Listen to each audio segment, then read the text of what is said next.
சொல்ல போகிறது என்னன்னா, நம்ம முன்னோர்கள்லாம் அப்போல்லாம் வந்து நம்ம எதாவது சொன்னோன்னா, நம்மளை கடவுள் பார்த்துக்கிறாரு, மேலே இருக்கவங்க பார்த்துக்கிறான், மேலே இருக்க பார்த்துக்கிறாங்கன்னு சொல்லுவாங்க. மேலே இருக்கவங்க எங்கேயும் இல்லை, நம்ம வீட்டில் தான் இருக்கிறாங்க. அந்த அதிதெய்வதை என்ற ஒரு தேவதை நம்மளை ஆட்டி வைக்கிறது, நம்மளை நடத்துறது எல்லாமே அந்த தேவதை தான். அது நம்ம வீட்டில் தான் இருக்காங்க. அப்போ மேலே இருக்கவன் பார்த்துக்குவான், மேலே இருக்கவன் பார்த்துக்குறான்னு நம்மளுக்கு புரியல. இப்போ தான் அது புரியுது. என்னென்னா, நம்ம வீட்டில் நம்ம வாழற வீட்டிலையே அதிதெய்வதை என்ற ஒரு தேவதை இருக்காங்க.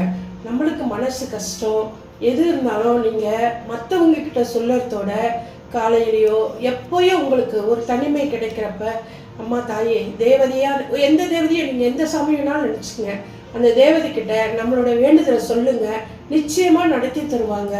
நம்மளுக்கு மனசு ரொம்ப கஷ்டமாக இருந்தாலும் வெளியே சொல்ல முடியாத விஷயங்கள் கூட அந்த அம்மா கிட்ட சொன்னோம்னா அந்த அம்மா எல்லாத்தையும் கேட்டுக்கிட்டு ஆமாம் ஆமான்னு சொல்கிற